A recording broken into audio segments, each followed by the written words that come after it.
الحمد لله نحمده ونستعينه ونستغفره ونعوذ بالله من شرور أنفسنا ومن سيئات أعمالنا من يهده الله فلا مضل له ومن يضلله فلا هادي له وأشهد أن لا إله إلا الله وحده لا شريك له وأشهد أن سيدنا ومولانا محمدا عبده ورسوله صلى الله عليه وسلم. أعوذ بالله من الشيطان الرجيم. بسم الله الرحمن الرحيم. قل هل يستوي الذين يعلمون والذين لا يعلمون. صدق الله العظيم. وقال النبي صلى الله عليه وسلم من سلك طريقا يطلب فيه العلم سهل الله له به طريقا إلى الجنة. وقال النبي صلى الله عليه وسلم طلب العلم فریضۃ على كل مسلم او كما قال علیہ الصلاۃ والسلام. جامعہ الطاہرہ للبنات میں موجود آج کے اس عظیم الشان جلسے اور اس ادارے کے لازم محترم جناب مولانا فرید عالم اصلاحی صاحب اسٹیج پر تشریف فرما، جامعۃ المحسنات بھوکراہا کے ناظم محترم جناب مولانا ادریس فلاحی صاحب، جامعۃ المحسنات کے رکن رکین اور جامعہ اسلامیہ بھوکراہا کے استاذ مکرم جناب ماسٹر مہربان انصاری صاحب، اسٹیج پر موجود ہمارے ایک ریسرچ اسکالر جناب طارق فلاحی صاحب، اور اسی کے ساتھ ساتھ جامعہ طاہرہ للبنات کے معزز و مشفق اساتذہ کرام، اس ادارے کے بہی خواہ گارجین حضرات، معزز سامعین اور پیاری ماں اور بہنوں، عزیز طلبہ و طالبات اور دور دراز سے تشریف لائے ہوئے دیگر مہمانان گرامی قدر، السلام علیکم ورحمۃ اللہ وبرکاتہ. میرے لیے یہ سعادت اور نیک بختی کی بات ہے کہ علم کے لیے جو ادارہ قائم کیا گیا ہے اور بطور خاص بچیوں کی تعلیم کے لیے جو ادارہ قائم کیا گیا ہے، اس ادارے میں بچیوں کے اپنی تعلیمی جوہر، اپنی صلاحیتوں کو نکھارنے کے لیے جو بچوں کا تعلیمی مظاہرہ منعقد کیا گیا ہے، اس مظاہرے میں میری شرکت ہوئی ہے اور اس مظاہرے میں شریک ہو کر کے میں نے تقریباً 1-1.5 گھنٹے یہاں کی بچیوں کے مظاہرے دیکھے، جس میں بہت ساری نظمیں، ایکشن ترانے اور بچیوں کی بہت ساری پیش رفت جو میں نے دیکھی ہے، اسے دیکھ کر کے میں اللہ تعالیٰ کا شکر بجا لاتا ہوں کہ جامعہ طاہرات کے ناظم محترم اور اساتذہ کرام نے جو مشق و ممارست کرائی ہے بچیوں کی اور جو محنت کرائی ہے، وہ کاوشیں رنگ لاتی ہوئی نظر آ رہی ہے. نوزائیدہ ادارہ ہے اور کم بچیاں ہیں، گارجین حضرات بھی ظاہر بات ہے کم ہی ہوں گے، لیکن ان سب کے باوجود جس طریقے سے جنگل میں منگل کیا گیا ہے، لائٹنگ کا نظم کیا گیا ہے اور اس پنڈال کو خوبصورتی کے ساتھ سجایا گیا ہے، اور یہاں موجود حاضرین علماء کرام اور ہماری مائیں اس پروگرام کو دیکھنے کے لیے تشریف فرما ہے، اس سے ہمارے اس ادارے کے ناظم محترم اور ذمہ داران کی قد و کاوشیں اور ان کی نگارشوں کا اندازہ ہوتا ہے. اللہ تعالیٰ ان کی محنتوں کو شرف قبولیت بخشے. اللہ تعالیٰ اس ادارے کو دن دونی رات چوگنی ترقی نصیب فرمائے، اور اس ادارے سے وابستہ اساتذہ کرام اور اس ادارے کے ذمہ داران کو اللہ تعالیٰ مزید توفیق دے کہ علم کی جویا کی حیثیت سے اس علاقے کو علم کی روشنی پھیلانے میں، اس علاقے میں ہمارے اس ادارے کو کلیدی رول کی حیثیت حاصل ہو سکے، اور یہ ادارہ بچیوں کی تعلیم و تربیت میں ایک مثالی کردار ادا کر سکے. اللہ تعالیٰ ہمارے ذمہ داران کو اس بات کی توفیق عنایت فرمائے. میں اللہ تعالیٰ کا بے حد ممنون و شکر گزار ہوں کہ اللہ تعالیٰ نے اس پورے خطے میں تعلیم کی جہاں بہت کمی تھی اور بطور خاص بچیوں کی تعلیم کی کمی تھی. اب اس کے آواز کو تھوڑا کم کر دیجیے، زیادہ وہ ہو رہا ہے، ساؤنڈ وہ ہو رہا ہے. بچیوں کی تعلیم بطور خاص نہیں ہو پا رہی تھی، علماء کرام نے اور اسلامی سنگ نیپال بطور خاص آگے بڑھ کر کے اس پورے علاقے میں تعلیم و تربیت کے انتظام کے ساتھ ساتھ بچیوں کی تعلیم و تربیت کا انتظام کیا۔ ایک ریولیشنری انقلابی انداز میں ایک کام کیا گیا کہ بچوں کی تعلیم کے ساتھ ساتھ بچیوں کی تعلیم کا نظم کیا جائے، اور اس کو شروع میں لوگوں نے نکارا، ڈسکریج کیا، لیکن الحمدللہ پچھلے 10 سالوں سے میں یہ محسوس کر رہا ہوں کہ پورے خطے میں بچوں کی تعلیم کے مقابلے میں بچیوں کی، بیٹیوں کی تعلیم کو پروموٹ کیا جا رہا ہے، اس کو آگے بڑھایا جا رہا ہے، اور اس کے لیے الگ الگ جگہوں پہ ادارے قائم کیے جا رہے ہیں۔ میں اللہ تعالیٰ کا شکر بیان لاتا ہوں کہ یہ شعور امت مسلمہ میں ڈیولپ ہو گیا ہے۔ میں آج کی اس مجلس میں بحیثیت صدر مجلس ہونا تو یہ چاہیے تھا کہ مجلس کے اختتام میں اپنی کچھ باتیں رکھوں، لیکن اپنی کچھ مجبوریوں کی وجہ سے میں نے معذرت طلب کرتے ہوئے ذمہ داران سے گزارش کی کہ مجھے بیچ میں ہی چند باتیں کہنے کا موقع دیا جائے، اور انہوں نے مجھے یہ موقع اور حسین موقع عنایت کیا۔ یہاں لوگ موجود ہیں، ہماری مائیں بھی موجود ہیں اور ہمارے بزرگ حضرات بھی موجود ہیں، علماء کرام بھی موجود ہیں۔ اس موقع کو غنیمت جانتے ہوئے کچھ باتیں جو ضروری ہیں امت مسلمہ کو اوپر اٹھانے کے لیے اور معیار تعلیم کو بہتر لانے کے لیے اور مسلمانوں میں تعلیمی بیداری لانے کے لیے، انہی چند موضوعات کو آپ کے سامنے رکھ کر کے میں آپ سے جدا ہوں گا۔ سب سے اہم ترین بات میرے بزرگوں جو یاد رکھنے کی ہے وہ یہ ہے کہ تعلیم حاصل کرنا یہ فرض ہے اللہ تعالیٰ کی جانب سے۔ اللہ کے نبی صلی اللہ علیہ وسلم نے ارشاد فرمایا، طلب العلم فریضۃ علی کل مسلم، علم کا حاصل کرنا ہر مسلمان مرد اور عورت کے اوپر فرض ہے۔ امت مسلمہ جس کے ہر فرد کو علم حاصل کرنا فرض قرار دیا گیا اللہ تعالیٰ کی جانب سے، اللہ کے نبی صلی اللہ علیہ وسلم کی جانب سے، آج بدقسمتی سے امت مسلمہ کی بڑی تعداد ناخواندہ یا جاہل ہے، انگوٹھا چھاپ ہے۔ اگر نیپال گورنمنٹ کے سنسس کو اگر دیکھا جائے تو 47% مسلمان پڑھے لکھے ہیں،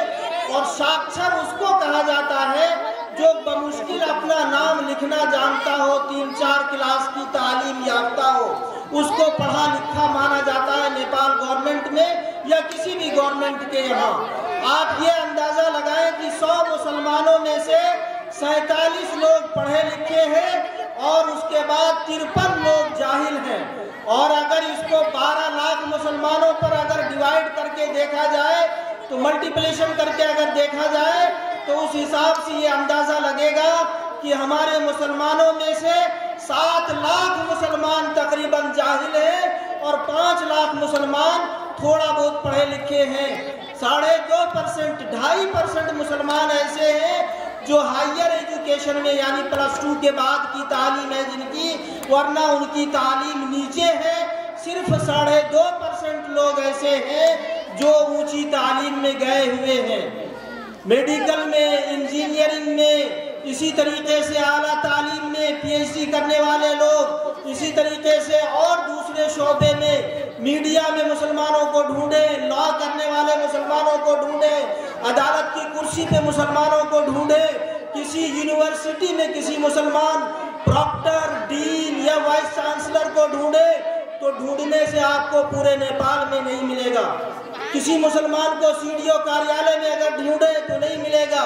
کسی مسلمان کو کسی ہائیر پوزیشن میں سچیوالے میں ڈھونڈے تو نہیں ملے گا۔ ان ساری جگہوں پہ مسلمان کئی نظر نہیں آتے ہیں۔ اگر مسلمانوں کو اس ملک میں اپنا حق لینا ہے اور مسلمانوں کو اس ملک میں ترقی کرنی ہے، میں شکریہ ادا کرنا چاہتا ہوں اس کوسی گاؤں پالیکا وڑا نمبر 3 کے وڑا ادھیکش جناب منصوری صاحب، سلیمان منصوری صاحب کا، جو ابھی کہہ کر کے گئے باٹو گھاٹو ہم نے بنایا، بہت خوشی کی بات ہے، لیکن باٹو گھاٹو بنانے سے راستہ تو ٹھیک ہو جائے گا، لیکن راستہ چل کر کے علم کے راستے میں آگے بڑھنے کے لیے انسٹیٹیوشن کو پروموٹ کرنا پڑے گا، تعلیمی ادارے بنانے پڑیں گے۔ اگر ہمارے اس کوسی گاؤں پالیکا میں مدرسوں کی تعداد 10 ہے تو کم سے کم وہ پلان کریں، منصوبہ بنائیں کہ 2 مدرسوں کو +2 بنا دیں گے 2 سال کے اندر، کم سے کم ایک کالج ایسا بنا دیں گے جہاں بچیوں کی تعلیم کے لیے الگ انتظام ہو جائے اور جہاں بیٹوں کی تعلیم کا الگ انتظام ہو جائے، اور اس کالج میں ہمارے مسلم بچے بسہولت اور ہماری مسلم بیٹیاں آسانی کے ساتھ تعلیم حاصل کر سکیں، اور آئندہ آنے والے دنوں میں مستقبل میں جو ہم مسلمان ایک سنہرا خواب دیکھنا چاہتے ہیں کہ ہم یہاں کے نیپال کے ایک شہری ہونے کی حیثیت سے، باعزت شہری ہونے کی حیثیت سے ملک نیپال کے تمام حقوق و مراعات میں برابری کا حق لینا چاہتے ہیں یا پروپورشنیٹ حق لینا چاہتے ہیں، وہ حق لینے اور ادھیکار حاصل کرنے کے ہم صلاحیت مند لوگ ہو جائیں، یہ ہمارے لیے ضروری ہے۔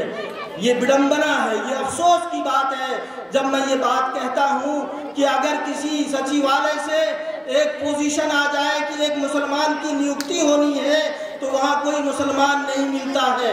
یا مسلمانوں میں کوئی کالج میں پڑھنے میں جانے کا شوق خاص طور سے اس علاقے میں بہت کم پایا جاتا ہے، اور بیٹیوں کو اعلیٰ تعلیم کے بارے میں تو سوچا ہی نہیں جاتا ہے۔ بڑے افسوس کی بات ہے کہ ہر مسلمان، آج کوئی بھی مسلمان ایسا نہیں ہے، کوئی انسان ایسا نہیں ہے جسے اپنی ماں کو، اپنی بیوی کو، اپنی بہن کو، اپنی بیٹی کو علاج کے لیے گورنمنٹ ہاسپٹل یا پرائیویٹ ہاسپٹل میں گائناکولوجسٹ کے پاس لے جانا نہ پڑتا ہو۔ وہاں جانے کے بعد الٹرا سونوگرافی کروانا ہے تو ایک ہماری بیٹی کا علاج، ہماری ماں کا علاج، ہماری بیوی کا علاج، جس کو ہم پردے میں رکھتے ہیں، جن کو عفت مآب اور عزت مآب کہتے ہیں، ان کی عزت کو اس ہاسپٹل میں کسی مرد کے ذریعے سے اس کے الٹرا سونوگرافی کے لیے، ایکس رے کرنے کے لیے اور اس کے ڈائگنوسس کے لیے ہم کسی مرد کے حوالے کر دیتے ہیں۔ وہاں ہمیں شرم محسوس نہیں ہوتی ہے، یا محسوس ہوتی ہے تو دل محسوس کے رہ جاتے ہیں کہ کاش کی ہماری بیٹیاں ان ہاسپٹلز میں ہوتی اور ہماری ماں کا علاج بہت ہی عزت دار طریقے سے کیا جاتا اور ہماری ماں کی عزت و آبرو کی حفاظت ہو پاتی۔ اگر یہ ہم چاہتے ہیں، دل کی خواہش ہے، تو تعلیمی اداروں کو پروموٹ کرنا، مدرسوں کی تعلیم کے ساتھ ساتھ بڑے اداروں کو قائم کرنا۔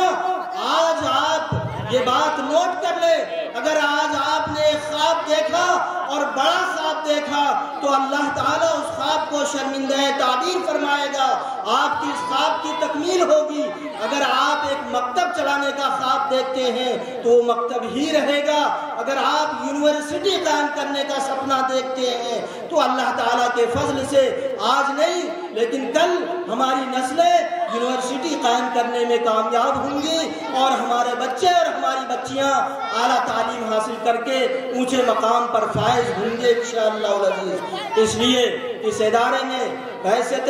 ایک صدر مجلس کے میں حاضرین مجلس سے اور اپنی ماؤں سے ایک بات یہ کہنا چاہتا ہوں کہ آج کے بعد سے آپ کا کوئی بیٹا اور آپ کی کوئی بیٹی گھر میں بیٹھی نہیں رہے گی اور بیٹھا نہیں رہے گا۔ کسی کو ہم جاہل نہیں رکھیں گے بلکہ تعلیم کے لیے اداروں میں بھیجیں گے، اور ذمہ داران ادارہ سے بھی میں گزارش کرنا چاہتا ہوں کہ فرام ٹوڈے، آج سے ہی آپ اپنے اس علاقے میں گھوم کر کے جائزہ لیں کہ کوئی بچی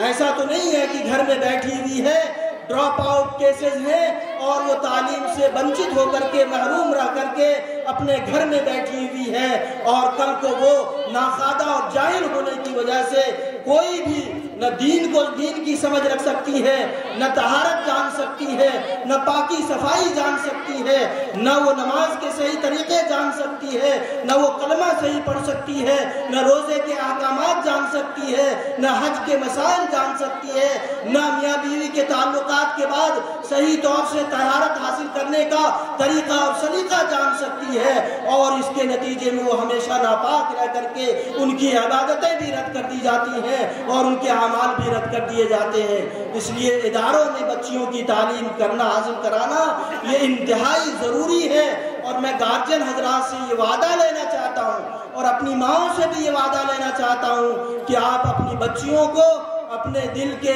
جگر گوشوں کو اداروں میں تعلیم حاصل کرنے کے لیے بھیجیں گے انشاءاللہ العزیز۔ اور تعلیمی مراکز جو ہیں، یہ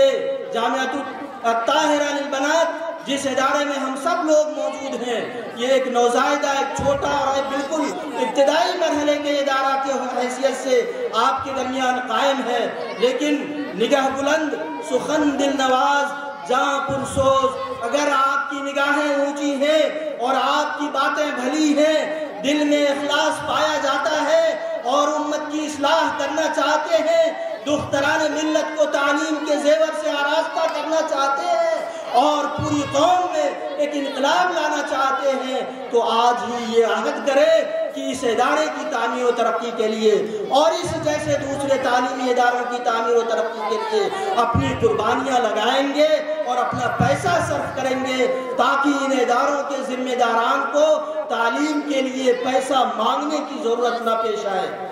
میں ایک بات اکثر مجلسوں میں کہا کرتا ہوں، بیٹی میری ہے، بیٹا میرا ہے، میری بیٹی کو پڑھانے کی ذمہ داری میری ہے، میرے بیٹے کو پڑھانے کی ذمہ داری میری ہے، میں اپنی بیٹی کو اپنے گھر میں اچھے پوشاک پہناتا ہوں، اچھا کھانا کھلاتا ہوں، اس کے لیے اچھا گھر مہیا کرتا ہوں، اس کی شادی کے انتظام میں لاکھوں خرچے کرتا ہوں میں، لیکن جب تعلیم کی باری آتی ہے تو کسی مدرسے کے ناظم کے سامنے کھکھنی کرتے ہوئے نظر آتے ہیں، ناظم صاحب ہو ہمرو بیٹی کا فری میں پڑھا دیا، دیکھن گھر میں بڑا مصیبت چھے، بڑی آفت آ گئی ہے، بپتا آ گئی ہے، تعلیم جو فرض ہے ہمارے لیے، آپ نے کبھی کسی سے کہا ہے کہ فلاں مولانا صاحب ہو ہمارے اوپر تو نماز فرض ہے، لیکن میرے بدلے میں آپ جا کر کے نماز پڑھ لیجئے گا، میں جا رہا ہوں کھیتوں میں کام کرنے کے لیے، اور ایسا کہنے سے کیا آپ کی فرض کی ادائیگی ہو جائے گی؟ ہرگز نہیں ہونے والی ہے۔ ویسے ہی میرے بزرگوں اور میری ماں تعلیمی اداروں میں جب اپنی بچیوں اور بچوں کو تعلیم کے لیے بھیجتے ہیں تو آپ اپنی گاڑی کمائی میں سے پیسے نکالیں، حلال پیسوں کو نکالیں، محنت کی کمائی کو نکالیں اور ان پیسوں کو لے جا کر کے ذمہ دار ادارہ کے ہاتھ میں دیں اور کہیں کہ میری بیٹی مقدس ہے، میری بیٹی محترم ہے، جس طریقے سے میں اپنی بیٹی کو گھر میں عزت اور شان سے رکھنا چاہتا ہوں، اسی طریقے سے میں اپنی بیٹی کو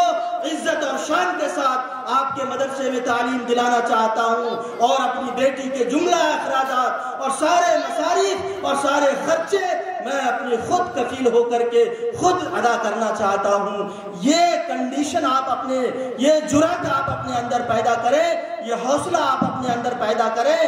میں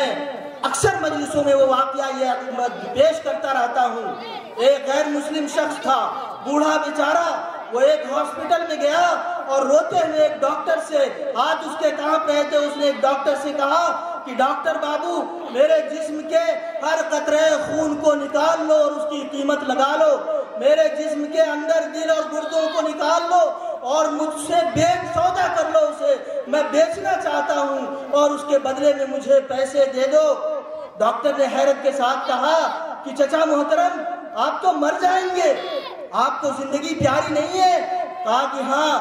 مجھے زندگی پیاری ہے، لیکن میں اس زندگی کے مقابلے میں اپنے بیٹے کی زندگی کو پیاری رکھنا چاہتا ہوں۔ میرا بیٹا میڈیکل سائنس میں آج ڈاکٹر بن کر کے نکلنے والا ہے اور اس کی میڈیکل سائنس کی آخری قسط مجھے ادا کرنی ہے، میں نے جائیداد بیچ دی ہے اور گھر کے سارے اثاثے بیچ دیے ہیں اور آخری ڈگری کے لیے میں اپنے قطرے خون کا بدلہ دے کر کے، پیسے اس کے بدلے میں دے کر کے اپنے بیٹے کو میں ڈاکٹر دیکھنا چاہتا ہوں تاکہ وہ مستقبل میں ہزاروں انسانوں کو زندگی فراہم کر سکے۔ ہمارے مسلم سوسائٹی میں ایسا بات کوئی ہے کہ میں پیسے خرچ کر کے اپنے بیٹے کو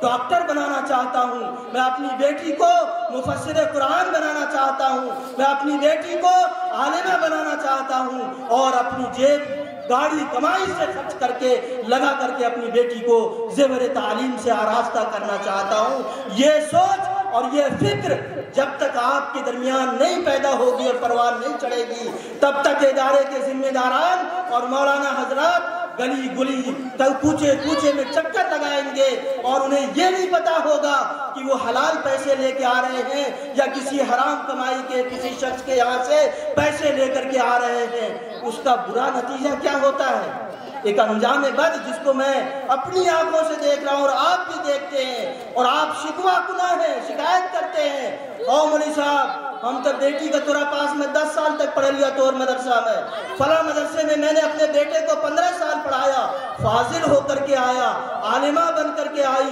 لیکن اس کے اخلاق اچھے نہیں ہیں، عادات و اطوار اچھے نہیں ہیں، وہ اپنے ماں باپ سے بھی سلیقے سے بات نہیں کرتا یا کرتی ہے، وہ اپنے سماج اور محلے کے لوگوں کے سامنے آئیڈیل اور نمونہ نہیں ہے۔ کیا قرآن کی تعلیم مر گئی نعوذ باللہ؟ کیا حدیث اور سنت کی تعلیم ختم ہو گئی؟ کیا مدارس میں تعلیم کے مقابلے میں اخلاقی قدروں کو پامال کیا جاتا ہے؟ ایسا نہیں ہے میرے بزرگوں اور میری ماں، ایسا نہیں ہے۔ کسی مدرسے میں بد اخلاقی کی تعلیم نہیں دی جاتی ہے، کسی ادارے میں قرآن و سنت کے خلاف تعلیم نہیں دی جاتی ہے۔ مجبوری یہ ہو گئی ہے کہ ذمہ داران مدرسہ جب آپ کے بیٹے کو، جبکہ آپ زکوٰۃ کے مستحق نہیں تھے،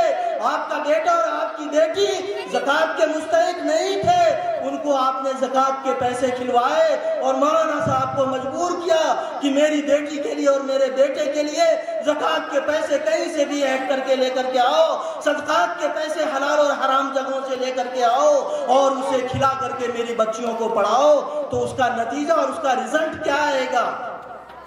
جب بری سوچ تو انجام برا۔ ہمارے بچے، ہمارے علماء، ہماری بچیاں دانشگاہوں میں تعلیم حاصل کر کے نکل کے آنے کے بعد ان کی جو سوچ ہوتی ہے اور ان کا جو رد عمل ہوتا ہے سوسائٹی میں، وہ بہت ہی تکلیف دہ ہوتا ہے۔ اس لیے بہت ہی کانشیسلی، بڑی ذمہ داری کے ساتھ میں یہ بات کہتا ہوں اپنے گارجین حضرات سے اور اپنی ماؤں سے، آپ خبردار زمین خریدنا چھوڑو، محل بنانا چھوڑو، گاڑی خریدنا چھوڑو، بینک بیلنس کرنا چھوڑو، مستقبل سنوارو، اور وہ مستقبل تمہارے بچے ہیں اور تمہاری بچیاں ہیں، ان کے اوپر آج لگانی کرو، کل وہ بچے اور وہ بچیاں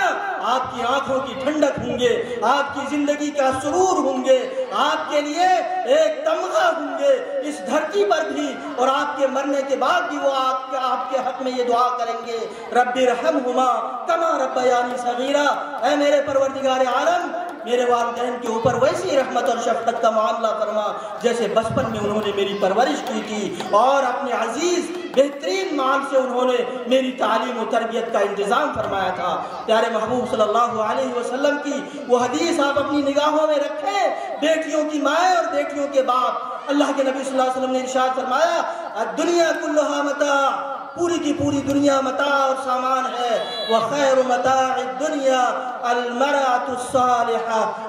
سب سے بہترین نعمت اللہ تعالیٰ کی جانب سے اس دھرتی پہ اگر کوئی ہے تو وہ نیک اور با اخلاق، با کردار، تعلیم یافتہ ایک بیٹی ہے۔ آپ اپنی بیٹی کو تعلیم یافتہ بنائیں، نیک بنائیں، اس پہ خرچہ کریں۔ اللہ کے نبی صلی اللہ علیہ وسلم نے ارشاد فرمایا، جس شخص کی 3 بیٹیاں ہوئی اور 3 بیٹیوں کی انہوں نے کفالت کی، تعلیم و تربیت کا انتظام کیا اور ان کو اچھے گھر میں شادی کر دیا، دیندار گھرانے میں اس کو رخصت کیا، تو وہ جنت میں اللہ تعالیٰ کے گھر میں، وہ اللہ تعالیٰ کی جنت میں وہ جائے گا۔ اور نبی صلی اللہ علیہ وسلم نے اس کو بڑے فخر کے ساتھ لوگوں کے سامنے پیش کیا۔ میرے بھائیوں اور میری بہنوں، باتیں کہنے کے لیے بہت ہے، لیکن میں اسٹریس اس بات پہ کہنا چاہتا ہوں، زور اس بات پہ صرف کرنا چاہتا ہوں کہ آپ اپنی بچیوں کی تعلیم کے لیے پیسے صرف کریں۔ اداروں کے ذمہ داران کو مجبور نہ کریں کہ کاسہ گدائی لے کر کے، کشکول لے کر کے وہ در در کی ٹھوکریں کھاتے پھریں۔ وہ کبھی اپنے بچوں کے لیے بھیک نہیں مانگتے ہیں، لیکن آپ کی بیٹیوں کے لیے انہیں بھیک مانگنی پڑتی ہے۔ آپ کی غیرت کہاں مر گئی ہے کہ آپ کی بیٹی کی تعلیم کا انتظام آپ کو خود کرنا تھا، لیکن آپ ذمہ لگا دیتے ہیں مدرسے کے نظماء کے اور مدرسے کے ذمہ داران کے۔ اس سوچ میں تبدیلی لانے کی ضرورت ہے۔ جب اس سوچ میں تبدیلی آئے گی تو معیار تعلیم میں بہتری آئے گی، مدرسوں میں کرپشن ختم ہوگا، دینی اداروں کے علماء کی عزت بڑھے گی، ان کی قدریں بڑھیں گی اور تعلیم اچھی ہوگی، اور آپ کی بیٹیاں اور آپ کے بیٹے ان اداروں سے تعلیم حاصل کر کے جب نکلیں گے تو ان کا وقار سماج میں باعزت ہوگا اور محترم ہوگا۔ یہ دوسری بات مجھے کہنی تھی۔ ایک تیسری بات میں ذمہ داران ادارہ اور اساتذہ کرام سے کہنا چاہتا ہوں. میرے اساتذہ کرام، مشفق اساتذہ کرام، ہمارے سامنے بچیاں تو چونکہ نہیں ہیں، لیکن یہاں بچیاں بغل میں موجود ہیں اس ادارے کی، اور ان کی مائیں بھی اور گارجین بھی موجود ہیں. ہر گارجین جب اپنی بیٹی کو کسی ادارے میں تعلیم کے لیے بھیجتا ہے تو ماں کا قلب، ماں کا دل دھڑکتا رہتا ہے کہ میری بیٹی پڑھنے کے لیے گئی ہے، پڑھ کے لوٹ کر کے میری بیٹی سلامتی کے ساتھ گھر آئے گی. اور پھر ماں ایک ارمان سجاتی رہتی ہے، میری بیٹی عالمہ ہو جائے گی، فاضلہ ہو جائے گی، اخلاق سے مزین ہو جائے گی، علم سے مزین ہو جائے گی، پھر میں اپنی بیٹی کا گھر سجاؤں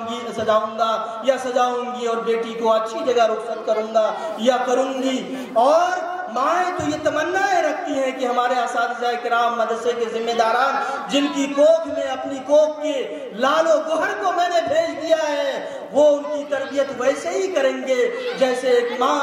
اپنے کلیجے کے ٹکڑے کو اپنے گھر میں عزت کے ساتھ رکھتی ہے اور اس کی تربیت کا انتظام کرتی ہے. اتنے احترام کے ساتھ آپ کے اوپر پورا کمپلیٹ وشواس اور بھروسہ کر کے ان ماؤں نے اپنے کلیجوں کے ٹکڑوں کو آپ کی گود میں دے دیا ہے. ان کلیجوں کے ٹکڑوں کی حفاظت کرنا، ان کی تعلیم کا انتظام کرنا، ان کو زیور اخلاق سے مزین کرنا، ان کو سشیل بنانا، با کردار و با حیا بنانا، ان کو کسی اور مجلس کی زینت بنانے کے مقابلے میں قرآنی آیات کو یاد کرانا، سنت رسول کو یاد کرانا، اور علم کے جو معیار ہیں، جو ٹیکسٹ بکس ہیں، جو سلیبس ہیں، اس پہ پورے سال کنسنٹریٹ کر کے ان کے معیار تعلیم کو بہتر بنانا ذمہ داران ادارہ اور اساتذہ کرام کی ذمہ داری ہے. اس ذمہ داری میں اگر آپ کی جانب سے کوتاہی ہوئی اور اگر آپ نے ان بچیوں کی تعلیم کے لیے تعلیم کا انتظام کم اور ان بچیوں کے اخراجات کے انتظام میں وقت زیادہ لگایا اور بچیاں تعلیم سے محروم رہ گئی، تو اس کی جواب دہی قیامت کے دن اللہ کے حضور آپ کو دینی پڑے گی، ہم کو دینی پڑے گی، ذمہ داران کو دینی پڑے گی. اس لیے میں اپنے ان ذمہ داران سے، اساتذہ کرام سے بہت ہی احترام کے ساتھ یہ بات کہتا ہوں کہ آپ کی تقدس کی قسم، آپ کی، ہمارے سماج کی یہ دختران ملت، یہ بیٹیاں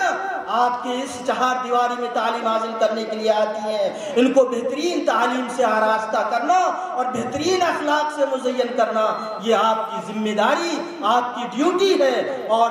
اس فریضے کی انجام دہی میں اگر آپ کامیاب ہو گئے تو قیامت کے دن جب یہ بیٹیاں اللہ کے حضور پیش ہوں گی اور جب یہ گواہی دیں گی آپ کے اخلاص کی، آپ کی تعلیمی محنت کی اور ان کی اخلاقی قدروں کو پروان چڑھانے کی، تو آپ کے حصے میں جو نیکیاں آئیں گی ان نیکیوں کو آپ کاؤنٹ نہیں کر سکتے ہیں، شمار نہیں کر سکتے ہیں. بے حساب نیکیاں آپ کے حصے میں ملیں گی اور قیامت کے دن آپ سرخ روح ہوں گے اور کامیاب ہوں گے. اس لیے ان بچوں کی تعلیم و تربیت پر خصوصی توجہ کی ضرورت ہے. میں تھوڑے اپنے دل کے اوپر تھوڑا سا جبر کر کے ایک گزارش کرنا چاہوں گا، حالانکہ یہ میری گفتگو کا موضوع نہیں ہے، لیکن اشارتاً یہ بات میں کہہ دینا چاہتا ہوں. ہم جب اپنی بڑی بیٹیوں کو اسٹیج کی زینت بناتے ہیں تو اس بات کا خیال رہے کہ جب ہم اللہ اور اللہ کے رسول کا پیغام ان بچیوں کو دیتے ہیں دن رات، تو اسٹیج پہ پیش کرتے ہوئے وضاقتہ ان کی تقدیر، ان کا کردار اور ان کی جو تمثیلچے اور ان کی جو چیزیں ہم پیش کرتے ہیں، یہ بازار سے میل کھانے والے یا دوسری سوسائٹی سے میل کھانے والے، الٹرا ماڈرن کی طرف ہم اپنی سوسائٹی کو لے جانے والے پروگرامز کو سپریس کریں، کنٹرول کرنے کی کوشش کریں اور وہ پروگرامز پیش کریں جس کا مرکز دل کا ارتکاز ہو، تقویٰ ہو، اخلاص ہو، للہیت ہو. اور ایسے پروگرامز کو ہم پیش کریں جس کو سن کر کے، دیکھ کر کے گارجن حضرات اور مائیں وہ یہ محسوس کریں کہ ہماری بیٹیوں کی تعلیم و تربیت میں کوئی کسر نہیں رکھی جا رہی ہے. بھارت میں، ہندوستان میں، چونکہ وہ ملک بہت بڑا ہے اور فکر و فلسفے کی آماجگاہ ہے وہ ملک، اور ان آماجگاہ میں حق اور باطل، حق اور ناحق کی پہچان مٹ گئی ہے. وہاں سے جو چیزیں ہمارے ملک میں آ رہی ہے، باؤنڈری اور حدود و قیود کو پاسداری بالکل ختم ہو گئی ہے اور باؤنڈریز کو پھلانگتے ہوئے غل و غش، اچھائیوں کے ساتھ کچھ خرابیاں آتی چلی جا رہی ہیں. ہم اپنے اداروں میں باہر سے آنے والی چیزوں کی اچھائیوں کو قبول کریں اور برائیوں اور کمزوریوں کو بالکل نکار دیں. ہمارا ملک ایک مہذب ملک ہے، مسلم معاشرہ ایک مہذب معاشرہ ہے۔ مسلم سوسائٹی کو اسلامی تہذیب اور اسلامی ثقافت کا پروڈکشن اور نمائندگی ہم پیش کرنا چاہتے ہیں۔ اس نمائندگی کو پیش کرتے ہوئے تہذیب، وضاقتہ، تقدیر اور ہماری ساری باتوں گفتار کو بہت ہی مہذب انداز میں پیش کرنا، یہ ہماری رسپانسبلٹی اور ہماری ڈیوٹی ہے۔ اس کی طرف توجہ دینا ہم تمام